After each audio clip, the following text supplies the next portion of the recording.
अस्सलामुअलैकुम, welcome everyone. आज हमारा सीपीसी का लेक्चर नंबर 20 है। आज हमने पढ़ना है ऑर्डर 41। ऑर्डर 41 से रेलेवेंट आज पार्ट 6 है। आज के लेक्चर में हमने रूल नंबर 26 से लेके रूल नंबर 29 पढ़ने हैं। इससे जो पिछले पार्ट्स हैं उनके लिंक आपको डिस्क्रिप्शन बॉक्स में मिल जाएंगे, जिनमें हमने रूल नंबर 1 से लेके रूल नंबर 26 तक कवर किया है। आज हमने पढ़ने हैं रूल नंबर 27 से लेके रूल नंबर 29। तो ये 3 रूल्स किस हवाले से हैं? Power of appellate court to take additional evidence, यानी कि एपलेट कोर्ट एम्पावर्ड है कि वो एडिशनल एविडेंसेस ले सकता है। आज के लेक्चर में हम कोर्ट की इसी पावर को डिस्कस करेंगे। तो जनरली क्या है, अपील क्या होती है? री हेयरिंग ऑफ सूट, यानी कि जिसमें सूट को दोबारा से शुरू से फ्रेश तरीके से उस मैटर को सुना जाता है। तो जनरल रूल क्या है कि जो एपलेट कोर्ट है वो during hearing of appeal additional evidences नहीं ले सकता। एडिशनल एविडेंसेस से क्या मुराद है? यानी कि जो लोअर कोर्ट में, ट्रायल कोर्ट में जिन एविडेंसेस को नहीं लिया गया था, तो एपलेट स्टेज पर अगर इस तरह के एविडेंसेस आएंगे उनकी बात हो रही है। तो जनरल रूल क्या है कि जो एपलेट कोर्ट है वो एडिशनल एविडेंसेस नहीं ले सकता, फ्रेश एविडेंसेस रिकॉर्ड नहीं कर सकता एट अपेलेट स्टेज। कौन से एविडेंसेस की बात हो रही है? ऑरल एविडेंसेस भी हो सकते हैं, डॉक्यूमेंट्री एविडेंसेस भी। ऑरल एविडेंस से क्या मुराद है? यानी कि किसी विटनेस की स्टेटमेंट, विटनेस के बयान की बात हो रही है, किसी विटनेस के बयान को रिकॉर्ड करना। डॉक्यूमेंट्री एविडेंस से क्या मुराद है? यानी कि किसी डॉक्यूमेंट को एडमिट करना एज अ एविडेंस। ठीक है, तो ऑरल या डॉक्यूमेंट्री दोनों किस्म के एविडेंसेस की बात हो रही है। तो जनरल रूल क्या है कि appellate court at appellate stage additional evidences, fresh evidences record नहीं कर सकता। लेकिन ये जो रूल नंबर 27 है, this is exception to general rule. ये एपलेट कोर्ट को एम्पावर करता है कि वो at appellate stage during hearing of appeal किसी टाइम भी नए evidences, fresh evidences, additional evidences record कर सकता है, नए एविडेंसेस को अलाउ कर सकता है। तो रूल नंबर 27 कुछ सर्कमस्टांसेस में एडिशनल एविडेंसेस अलाउ करता है। अब हम देखते हैं कि रूल नंबर 27 में कौन से सर्कमस्टांसेस बताए हुए हैं कि जब एपलेट कोर्ट एडिशनल एविडेंसेस ले सकता है। तो रूल नंबर 27 के अंदर 3 तरह के सर्कमस्टांसेस बताए हुए हैं कि अगर इस तरह के सर्कमस्टांसेस होंगे तो जो एपलेट कोर्ट है वो at appellate stage additional evidences admit कर सकता है, एडिशनल एविडेंसेस को रिकॉर्ड कर सकता है। पहला 1 बाय 1 हम इन्हें डिस्कस करते हैं। पहला क्या है? When trial court. Trial court कौन सा कोर्ट है? वो कोर्ट जिसकी डिग्री के खिलाफ एपलेट कोर्ट अपील सुन रहा है। Has improperly refused to admit evidence which ought to have been admitted। कि वो एविडेंसेस किस किस्म के हैं कि जो ट्रायल कोर्ट ने रिफ्यूज़ किए हैं और इस किस्म के हैं कि जिनको लाजमी एडमिट करना चाहिए था। दूसरे क्या है?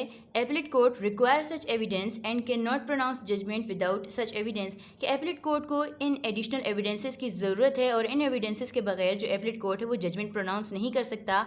और तीसरे क्या है? एनी अदर सब्सटेंशियल कॉज, यानी कि इन दोनों के अलावा भी अगर कोई और कुछ सब्सटेंशियल कॉज होगा तब भी एपलेट कोर्ट एडिशनल एविडेंसेस ले सकता है। हम इन तीनों का डिटेल में डिस्कस करते हैं।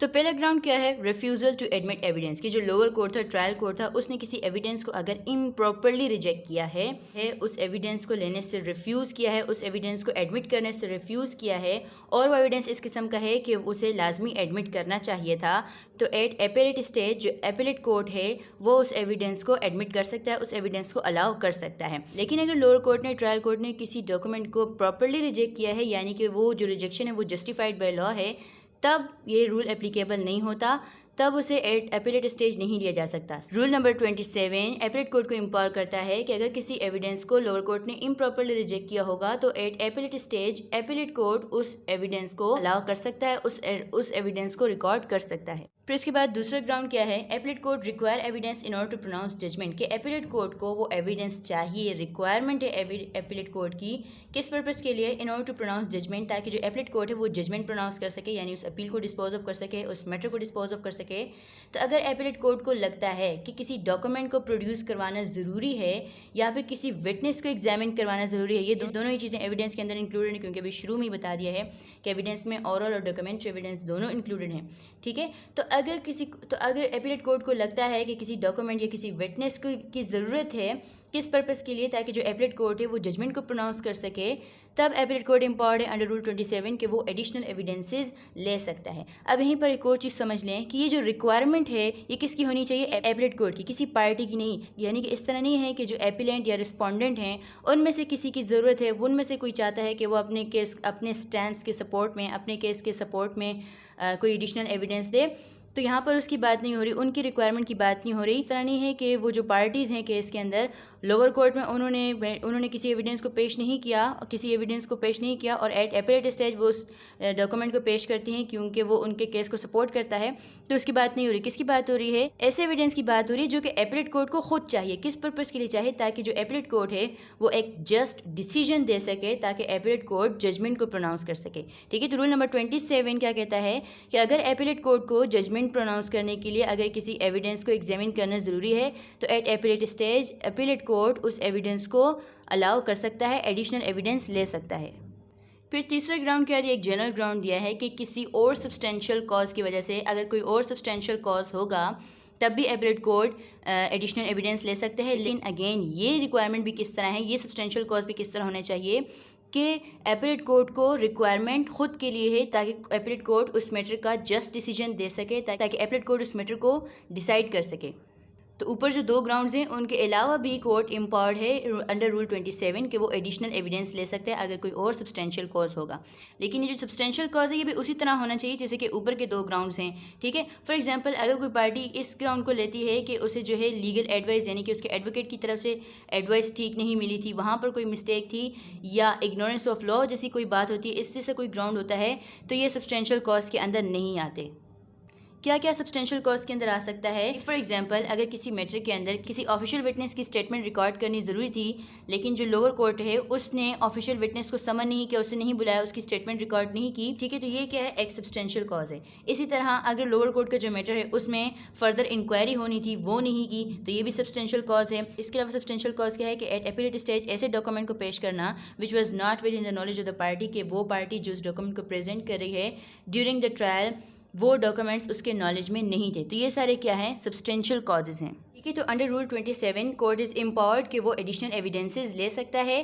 कब? जब लोअर कोर्ट ने किसी एविडेंस को इम्प्रॉपरली रिजेक्ट किया होगा तब, या फिर ऐसे एविडेंस को जो कि जजमेंट प्रोनाउंस करने के लिए ज़रूरी है तब भी एविडेंस को एक्सेप्ट किया जा सकता है, अलाउ किया जा सकता है, या फिर अगर कोई और सब्सटेंशियल कॉज होगा तब भी at appellate stage fresh evidences, additional evidences record किए जा सकते हैं। फिर उसके बाद रूल नंबर 27 ही क्या कहता है कि जब भी एपीलेट कोर्ट फ्रेश एविडेंसेस को अलाउ करेगा तो फिर रीज़न भी रिकॉर्ड करेगा कि जो फ्रेश एविडेंसेस हैं उसने क्यों अलाउ किए हैं, क्यों एपीलेट कोर्ट फ्रेश एविडेंसेस को, एडिशनल एविडेंसेस को एडमिट कर रहा है। ठीक है, और ये जो रीज़न रिकॉर्ड करना, ये बात किस तरह की है? ये डायरेक्टरी है, ये रूल मैंडेटरी नहीं है। यानी कि अगर एपीलेट कोर्ट ने रीजंस रिकॉर्ड नहीं किए लेकिन उन एविडेंसेस को एडमिट करना अगर जस्टिफाइड था, तो इस तरह नहीं होगा कि जो एडिशनल एविडेंसेस लिए हैं वो इनएडमिसिबल हो जाएंगे सिर्फ इस वजह से कि रीजंस रिकॉर्ड नहीं किए। लेकिन अगर कोर्ट ने रीजंस रिकॉर्ड नहीं किए और एडिशनल एविडेंसेस को एडमिट करना भी जस्टिफाइड नहीं था, तब सेकेंड अपील में उसे अटैक किया जा सकता है। ठीक है, तो जब भी कोर्ट एडिशनल एविडेंसेस रिकॉर्ड करेगा, एडिशनल एविडेंसेस को एडमिट करेगा, तो कोर्ट रीज़न भी रिकॉर्ड करेगा कि वो एडिशनल एविडेंसेस क्यों रिकॉर्ड किए जा रहे हैं। ठीक है, तो ये भी कहाँ पर मौजूद है? रूल नंबर 27 के अंदर। ये जो पावर्स हैं अंडर रूल 27 ये किस किस्म की हैं? डिस्क्रिशनरी पावर्स हैं, यानी कि एपीलेट कोर्ट चाहे तो एडिशनल एविडेंसेस खुद रिकॉर्ड करे, या अगर एपीलेट कोर्ट चाहे तो अपनी रूल नंबर 25 वाली पावर्स भी एक्सरसाइज कर सकता है। रूल नंबर 25 आप लास्ट लेक्चर में पढ़ चुके हैं। आपने क्या पढ़ा था कि जब एविडेंस सफिशिएंट नहीं होते तो कोर्ट क्या करता है? मैटर को वापस ट्रायल कोर्ट के पास भेजता है ताकि ट्रायल कोर्ट इश्यूज़ को सेटल करे, उनके ऊपर फाइंडिंग्स वगैरह रिकॉर्ड करे और एडिशनल एविडेंसेस दे। ठीक है, तो अगर कोर्ट रूल नंबर 25 को प्रोसीड नहीं करता तो रूल नंबर 27 के अंडर वो एक्ट कर सकता है, यानी कि खुद एडिशनल एविडेंसेस ले सकता है। ठीक है, तो ये दोनों कोर्ट की डिस्क्रिशनरी पावर्स हैं। इसके अलावा जो रूल नंबर 27 के अंदर जो कोर्ट पावर्स एक्सरसाइज कर सकता है, ये पावर्स कोर्ट सुमोटो भी एक्सरसाइज कर सकते हैं, यानी कि खुद भी ये पावर्स को एक्सरसाइज कर सकते हैं, या फिर on the application of party, यानी कि किसी पार्टी की एप्लीकेशन पर भी कोर्ट अपनी रूल नंबर 27 की पावर्स को एक्सरसाइज कर सकता है। फिर उसके बाद है हमारे पास रूल नंबर 28, वो किस हवाले से? Mode of taking additional evidences. तो ये रूल नंबर 27 की कंटिन्यूशन है कि जो कि एपीलेट कोर्ट किस किस तरह एडिशनल एविडेंसेस ले सकता है। तो रूल नंबर 28 के अंदर 3 मोड्स बताए हुए हैं। पहला मोड क्या है? Appellate court may take itself, यानी कि एपीलेट कोर्ट जब वो अपील को सुन रहा है तो खुद भी एडिशनल एविडेंसेस ले सकता है। दूसरा मोड क्या है? Direct trial court to record additional evidences. कौन सी ट्रायल कोर्ट की बात हो रही है? वो ट्रायल कोर्ट जिसकी डिग्री के खिलाफ एपीलेट कोर्ट अपील सुन रहा है। तो एपीलेट कोर्ट क्या कर सकता है? उस ट्रायल कोर्ट को भी डायरेक्ट कर सकता है कि वो एडिशनल एविडेंसेस रिकॉर्ड करे। या फिर तीसरा मोड क्या है? Direct any other subordinate court, कि एपीलेट कोर्ट अपने सबऑर्डिनेट किसी भी कोर्ट को डायरेक्शन दे सकता है कि वो एडिशनल एविडेंसेस को रिकॉर्ड करें।